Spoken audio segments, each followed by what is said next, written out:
6 ঘন্টা ভিজিয়ে রেখেছি, তারপর ধুয়ে ছেঁকে নিয়েছি। এখন আমি চাল ব্লেন্ড করে নিব।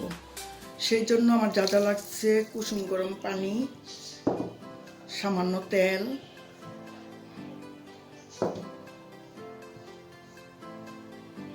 কোয়ার্টার চামচ লবণ, 1 চিমটি বেকিং সোডা।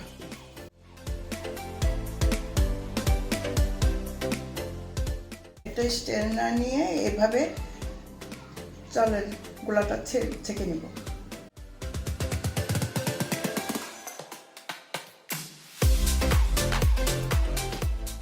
গোলাটা ভারী আছে, একটু পানি দিয়ে আর একটু গরম পানি দিয়ে আর এভাবে অনবরত নাড়তে হবে যতক্ষণ না বাবল উঠে।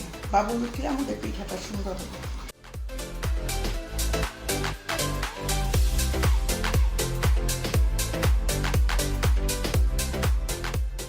প্রত্যেকটা পিঠা দেওয়ার আগে আপনারা এরকমভাবে হুইস দিয়ে নেড়ে নেবেন।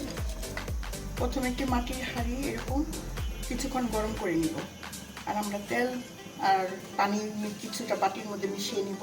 টিস্যু দিয়ে এভাবে মুছে দিব।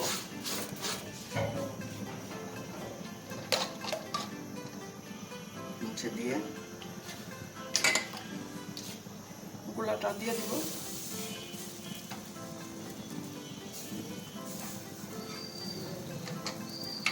এখন একটা ঢাকনা দিয়ে ঢেকে দেব।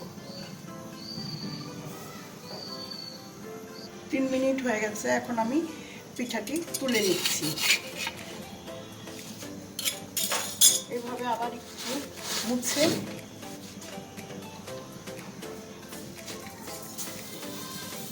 আর একটু পিঠা দিয়ে দিচ্ছি।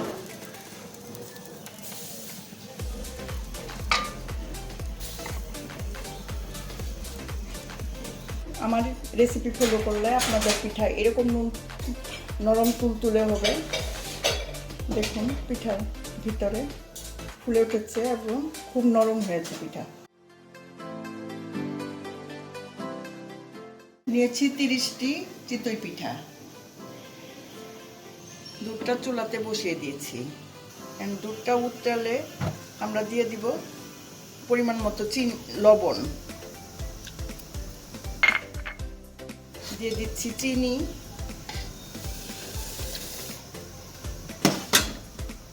চিনিটা মিশিয়ে নেব।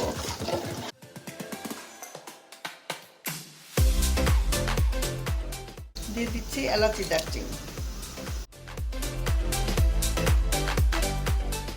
একটু জাল হওয়ার পর আমি পিঠাগুলি দিয়ে দেব।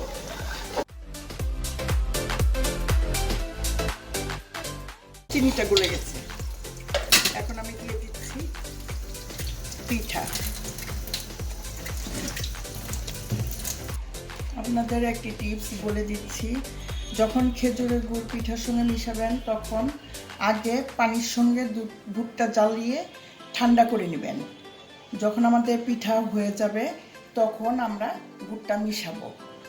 আর এই হয়ে গেল আমার চিতল পিঠা। দেখুন কতটা সফট হয়েছে। এইভাবে করলে আপনারা এরকম সুস্বাদু পিঠা পাবেন।